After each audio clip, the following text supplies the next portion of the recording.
where as a vegan, for their tofu and all their other bits, there are millions and millions of animals are destroyed in the farming world with all the pesticides, all the leakage into the rivers, killing all the fish and all that side of it. So where the vegans get on this high horse about looking after animals, what about all the rabbits, all the small mice, all the various other parts of our food chain are being wiped out because someone wants some tofu? So, guys, welcome back to another episode of Vegan BS. Today, we've got a really exciting discussion for you. I'm joined today by Carl from Carnivore Nation, and Carl is here to help me discuss how a diet can make you feel and look younger. Okay, so Carl, how are you doing? I'm very good. Nice to see you again, Dave. As I say, when I was vegan and I lost a lot of weight, I aged, and as you can see from here. But obviously, once I went on to carnivore. Oh, is that not your real face? So oh my goodness! Wow. So, how you've been carnivore for a long time, right? Yeah.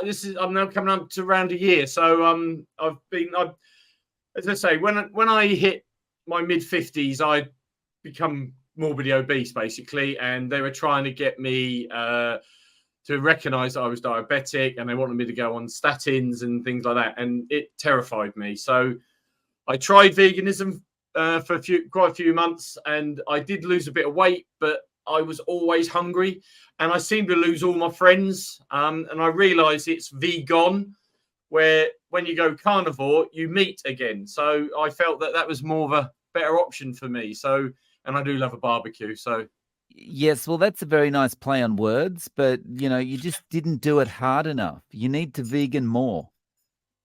Well, more carrots, more tofu. I'm all for giving peas a chance, but I just for me and the question I couldn't quite get my head around when I was doing veganism was why there was a need to have vegan bacon. If you don't want to eat animals, why do you then produce a product that looks like an animal product? I never could quite grasp that. So I felt that was very strange and very odd. Obviously, one of the issues that I have, obviously, with plant-based diets is, if with the exception of probably gambling, every other addiction is plant-based. You think about it as marijuana, smoking, alcohol, all the various drugs are all plant-based. Now, I found that when I became a carnivore, I couldn't go to the back of the pub and see if I could find a guy knocking out some ribeyes, and can I have a quick sirloin steak, a couple of ounces of sirloin steak. So to me, meat was the right answer, and my health and everything that I've done has just improved massively following the carnivore lifestyle. Well, you see, this is where your argument falls down in a heap of burning bridges, because alcoholism, drug addiction, smoking, all of that stuff, it makes you feel good, right? It's plant-based and makes you feel good. So where's your argument? Well, let's go back through history, right? Because we're as good as our former generations. I never saw any paintings of vegetables on the caves. And also the clothing, I don't think there was many cavemen wearing grass skirts. So obviously the animal-based diet is suitable for the human diet. Well, I don't like this line of questioning because it's devastating to my argument. See, the other thing is, in my younger days, I did judo at quite a decent level. I was quite competitive, and I went abroad and did competitions internationally. And then obviously when I sort of grew, as I say, I went from judo to sumo. But since I've been back on the carnivore side of it, I've gone from sumo back to judo. And the fitness side of it has just been phenomenal. I mean, look at these abs. Look, also the wrong camera. Look at these abs. I mean, You They're can't get that fantastic. from a vegan diet. Well, you know, okay. I mean, I can't say that I have abs, but it's done a lot for me. It really has done a Sorry, my lot for lunch has me. just turned up. I hope you're not going to eat him. No, he's too cute to eat. Although he does like my steaks. Say hello, Ah. Donald. Oh, wow. Look at his cute face. What's his name? Donald. Donald, yeah, don't ask. Not my choice. So the thing is, maybe I don't have abs, but I have had so much pain relief by going vegan, right? Well, I I used to have arthritis really bad in my back. Since I've been vegan, it's gone all the way to my knees. that's amazing, isn't it? See, My back is cured. everyone says the carnivore diet's expensive. Now, I found it saved me money. And the reason being is while I was vegan and other lifestyles that I was having, I had size 14 feet. And I used to have to get my shoes made because you just can't buy size 14 in the UK. However, since I've been carnivore, with the lack of inflammation, I've now lost 2 shoe sizes. So I'm saving myself money. Yes, well, I don't quite know how to answer that one. It's less leather. I'm lost for words. Yeah, well, see, there's the problem. There's the problem, right? Leather. You know, if you were wearing plastic shoes, it wouldn't be a problem, would it? And then you wouldn't be killing any animals with your feet. Well, you know, when we've got a choice between plastic and brutally murdering these animals, you know, what are you going to do? See, when you say brutally murdering animals, right? Me as a carnivore, realistically, over the course of a year, I probably would eat the equivalent of a animal or a couple of animals, as in, depending if it was a cow or whatever. Where as a vegan, for their tofu and all their other bits, there are millions and millions of animals are destroyed in the farming world with all the pesticides, all the leakage into the rivers, killing all the fish and all that side of it. So where the vegans get on this high horse about looking after animals, what about all the rabbits, all the small mice, all the various other parts of our food chain are being wiped out because someone wants some tofu? And that's not even taking into account the amount of forestry that's ripped up to grow coffee, the other items, you know, like in the Amazon and all that, and other, tofu is another classic one. And then you've got your wonderful avocado. Everyone loves an avocado. But what about the impact globally in getting avocados flown into Europe or wherever it is that you want them to have it on their plate, where I go to a farm that is less than 2 miles from where I live and I get my entire diet from there. I get my eggs from there. I get all my meat products from there. The only thing I do probably buy from a supermarket is water. But other than that, I can't understand why the vegans get on this high horse. So you can explain to me how that is a better option, because it wipes out Mother Nature just to grow some crops. Okay, well, there's a few points here. Firstly, my high horse helps me avoid seeing all those animals so I can ignore them. Second, this line of debate is not good for me because it's devastating to my position. And I'm just not going to have this. You know, it's like I'm a young person. I was born into Generation Z, and I will not be microaggressed like you're doing to me right now. I have got no problem with veganism. I think if that's your choice, that's fantastic. I realized I couldn't be one, but I know I could eat one.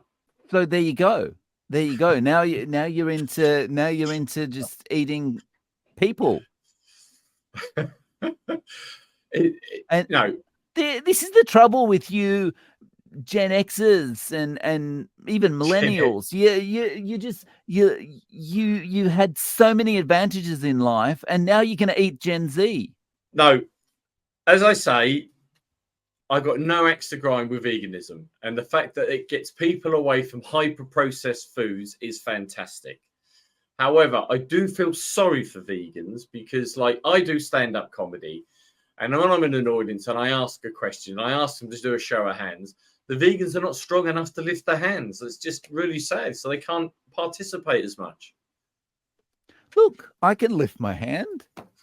Yeah, both hands. Yeah, I like that. And then you got to feel sorry for vegans when they're dating because they can't go on dating apps because they refer to them as a meat market. Well, okay. Again, these points are just out of bounds. I'm lost for words. So it's unusual for a vegan to be lost for words because, you know, I always have to hear that they're a vegan. I don't go around talking to people at parties and say, I had sausages today, you know, but I don't share that kind of shit. Well, you see, it's important for people to understand we are a growing community and people should be catering to our needs. Like, for example, not throwing a party and just having all meat dishes and using milk and cream in everything, you know, they should be also catering to us. So we have to be a vocal minority. And we are growing. We're growing very fast. Well, because people have seen the power of tofu. Well, I think every vegan I've seen have looked like they've shrunk rather than grown. So I think the carnivore diet is much more in terms of growing people rather than the vegan. I can tell you unequivocally, it's had a major impact on my girth. I am growing. This is just the way you're going to live forever. See, the problem is that veganism becomes almost like an aggressive cult. I did do a thing on my channel about cults and tried to sort of bridge the gap between them. Every carnivore went, good points, valid points. Every vegan that came and visited my site had to argue, had to disagree, had to contradict, had to do it. Why are you so aggressive? I don't get it. You know, if you choose your lifestyle, choose your lifestyle. But Christ, don't ram it down my throat. If we weren't disagreeing about things, then what is the point? What is the point to our existence if we're not there to disagree and push change? Well, I think that the world is enough space for everybody. Just, you know, the carnivore world is, for me, health, fitness, everything about it. The energy levels I have is phenomenal, and I got none of that on veganism. Well, again, you just didn't try hard enough. You know, you can't just spend a couple of weeks or a couple of years eating some lettuce and carrots and then expect to have good results. You've got to commit. If you don't commit. So how is it within 4 months I had the results had completely reversed my diabetes, my blood pressure was back to normal, my resting heart rate of a teenager, my weight was back down to my normal area, to the point that when I was 18, 19, in 4 months, and in the previous months I've been able to maintain it.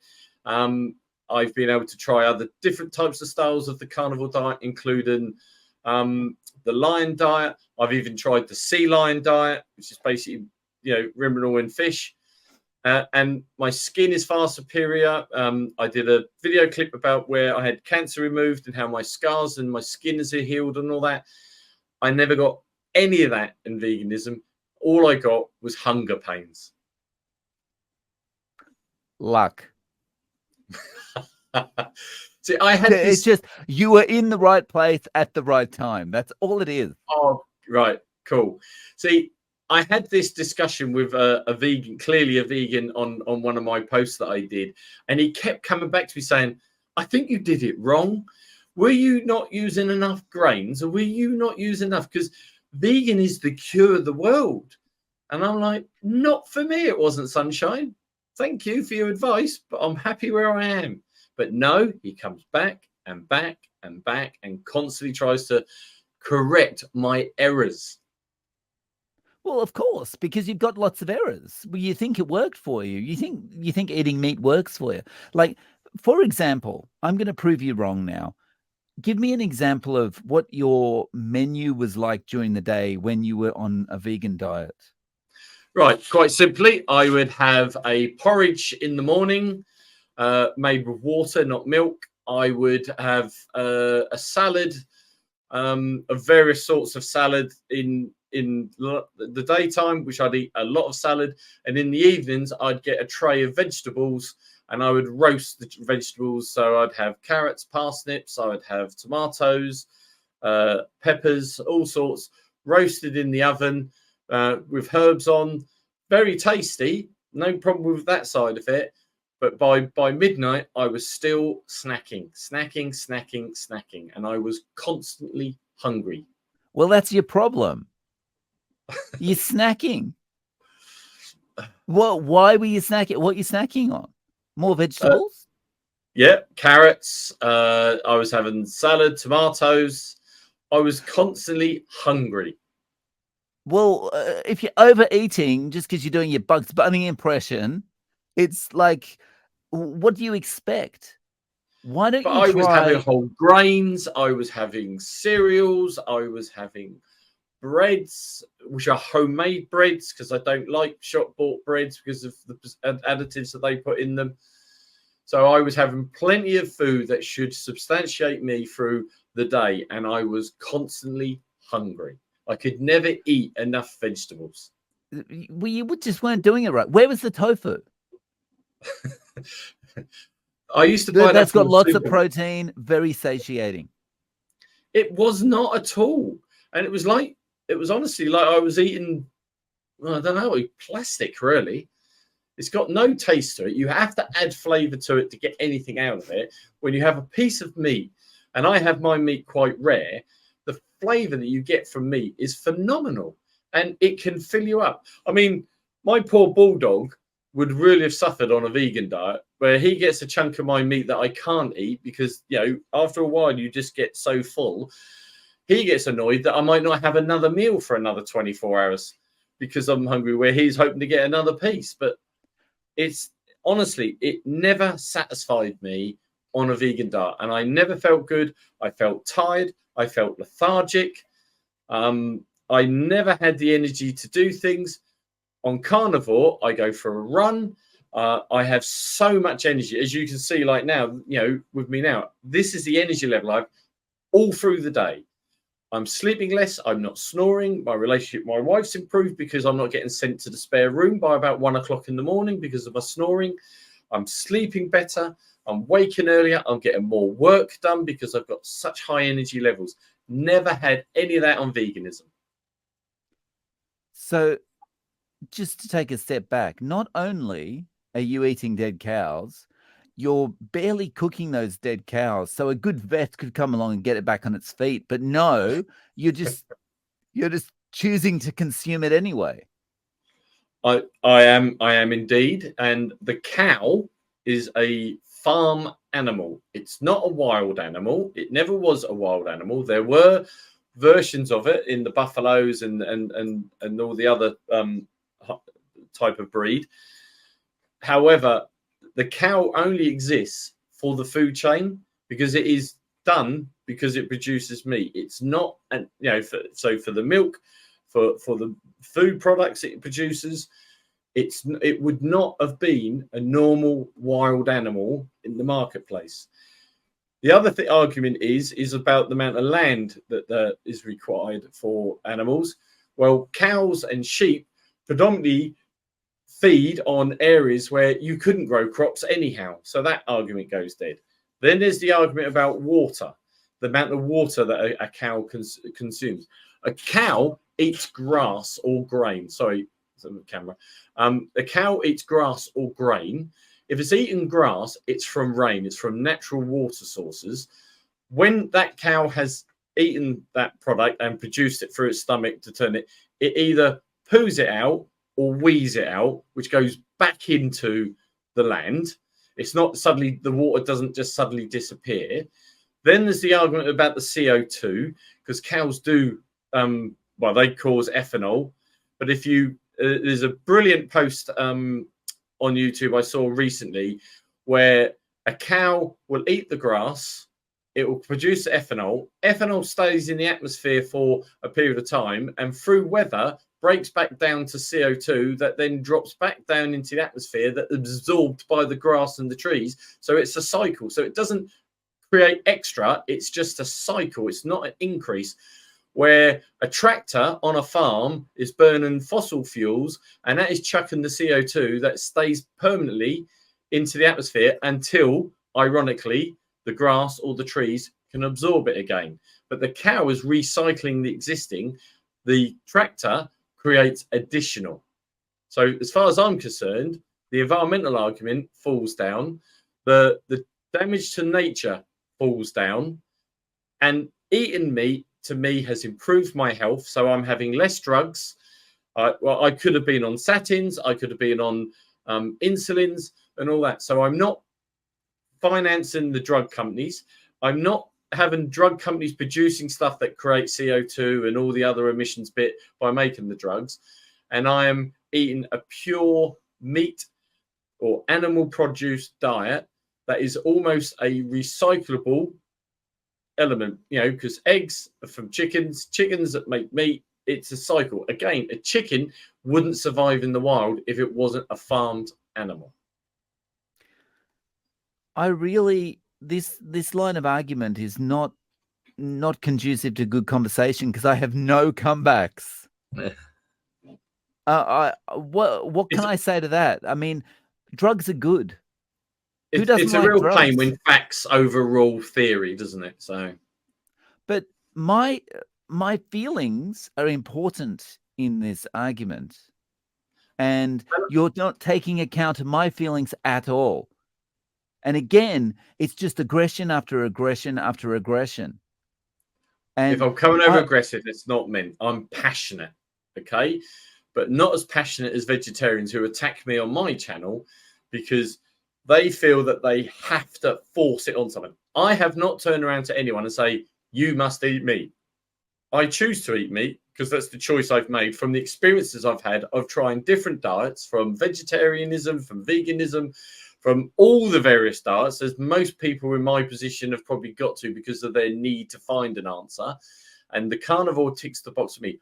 I'm not preaching to anyone, you must be carnivore, but I do get vegans telling me I must be a vegan. And that is about affecting people's feelings and that. So actually, I think the aggression is more on the vegan side. Well, I don't agree with that. My feelings say otherwise. And why wouldn't you want to be vegan anyway? I mean, who's got the more luxurious hair out of the two of us? That's very true. Yeah. Is that carrots or steak? Well, I don't think I'm not too bad because, I think I've got good hair for 82. So, I mean, I'm not 82, but I've got good hair if I was 82. But you see, you just kind of wiggle out of all the arguments. As soon as I start winning, that's it. You're wiggling out. Well, in all fairness, the diet that I eat, because I create bone broth, I have a lot of collagen. So my skin is, I don't know if you can see, is incredibly good and tight for my age, considering I've dropped nearly 6 stone, just under 6 stone, 5.5, nearly 6 stones in weight. So that's what, nearly 50 something, no, 30 or 40 kilos. And my skin is not saggy. It's all tight. It's all in the right place. I've already showed you my six pack with a bit of a help of a pen. But, and so I can't see your argument. My hair, I had grey coming in. That's pretty much gone. I've still got a few grey whiskers here, but they're all starting to go darker. So I think there's an argument against the veganism on the hair because the nutrients I'm having within the meat and the other products that I'm eating clearly is renourishing my body. So let's look at it like this. Let's just look at it from this perspective, right? We have some of the smartest people in the world as people who promote eating a plant-based diet. We've got people like Bill Gates. We've got everyone in the World Economic Forum. We've got all these people working for the United Nations. We've got all these people, captains of industry. These people are clever people. Okay. And they're not saying eat a steak, eat a steak. They're saying we need to stop eating steak. But a We lot need of to that stop is on. flying around the world everywhere, like with reckless abandon. Yeah, that's the classic. Let's put it quite simply this way. Give me an example of a carnivore that's gone vegan, because if you look through Hollywood and through various other famous people, there is a list of people that have gone from vegan who have now returned to a more carnivore lifestyle because they found that their health was capitulating. So can you name me a carnivore that became vegan? Thank you. Michael Jackson. It was always in good health. I don't know. I don't keep track of details like this. I'm not the detail keeper. Sorry, we shouldn't let facts get in the way of a good argument, should we? Exactly. Cut it out with the facts. This is not facts, it's fats. You know, and next you'll be telling me saturated fat is good for you. It's phenomenal. It's like superpower. You see? See, the flawed science is now with current science. So you got to remember, it wasn't that long ago, probably when you were young, they thought the world was flat and that the sun, evolved around the earth, So that was what science said at the time, and it was believed to be the case, right? Mm. Now, you look at the modern studies as opposed to the historic studies. Now, the historic studies, like from Ansel Keys, where he'd done his 7 Nations thing, who forgot to mention the other 22 countries that would have completely killed his argument about high fat, and the various other studies that went on, where they were pushing the whole healthy diet, the low fat diet, the low, the more high calorie, low fat, all that sort of rubbish jargon.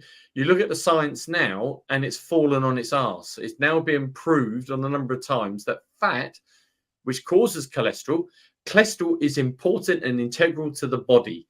Now, high cholesterol mixed with other conditions can be a problem. But if you go down a diet where you take out the spikes in insulin and you deal with the insulin resistance and you take away a lot of the carbs, the other issues go away and the cholesterol does what it's supposed to do, and that is help create hormones. It nurtures the brain. That's why carnivores go on about being so energetic in their minds and so sharp in thought, because their brains are fueled properly. Hormones, there are Dr. Kiltz has regularly talked about people that have started to go through the change, suddenly went carnivore and suddenly found themselves pregnant because their fertility had massively improved. Again, hormone driven, which is created through cholesterol. True cholesterol comes from animal fat. End of story. You see, here's the hole in your argument. Here's the massive gaping black hole in your argument. And that gaping hole is that if what you're saying is correct, economies will collapse and big pharma will go out of business. It can't be possibly correct.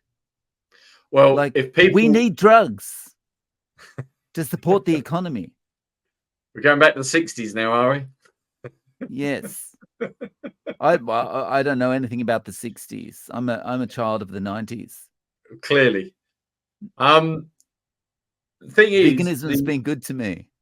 The meat farm has been villainized because of this whole push for high vegetable absorbent. The whole meat triangle and sorry, not the meat triangle, the whole food triangle is there.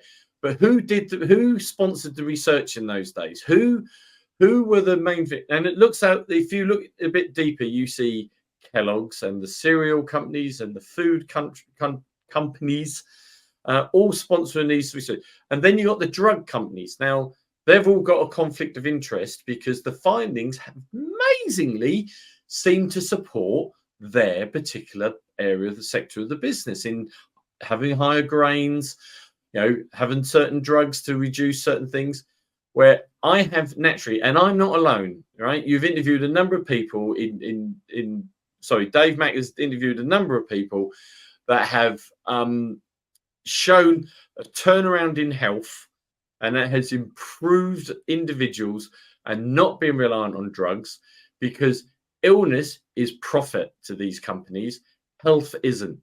So as far as I'm concerned, I'd rather be in a healthy nation than in a sick one. Okay, well, first, that Dave Mack is full of BS. He's got the most annoying voice on the internet. Well, he's going to be full of BS because he eats meat. See? See? You just keep proving my arguments. And the second thing is, of course, the studies are going to agree with the pharmaceutical industry. Do you think they would invest in these life-saving drugs, and if they thought that things weren't going to go their way? I mean, they're businesses after all. They have to dot their I's and cross their T's, or whichever way around you say it. It's, they have. It's just these arguments about facts and stuff just don't gel with me. See, I'm a bit of a pain because I'm a stickler for facts. I'm sorry to spoil the party, but I do find that the research that I've done, and I'm starting a journey of doing a self-sponsored PhD across nutrition and seeing the impact of carnivore. And every study I've found so far, I found it very difficult to have an argument against the introduction of real meat, not manufactured. So when people talk about meat, and a lot of these studies that criticize meat, and the recent one that said about, oh, you got to stay for meat, is because they were talking to people that may had a burger or had a pizza with meat on it. It wasn't a pure clean meat diet like the carnivore lifestyle. So they distort the facts on that. But if you look at the actual facts, if you eat meat, you take away the carb, you take away the ultra processed foods, which vegans do as well. I'll say that for them as well. But you take out the ultra processed foods and you take away the processed meats, the meat carnivore lifestyle is, in my opinion, the healthiest diet by a country mile. Well, I think we're going to have to agree to disagree on this. But my advice to you, Carl, is you're heading down a very dangerous path of miseducation right now. And I think you should make a U-turn and be studying things like the benefits of tofu and carrots. Because that's where the real money is. That's where the future lies. I'm sorry. I'm all for supporting farmers, meat farmers, and I will support them and continue to support them and fight their case, because they are being stigmatized at the moment, and it's totally unfair and unnecessary. And they produce a fantastic product that we can all benefit from. So I think I can't agree with the tofu because of all the other impacts it causes, from environmental to, through to who wants to eat cardboard anyhow. Okay, well, let's just leave it at this. Why don't we have another discussion in a year from now? And I'm pretty sure that mask you were wearing at the beginning is what you're going to look like in a year, and I will be winning the Miss America pageant, despite not being American. I'll be there in the crowd to cheer you while I'm eating me pork chop.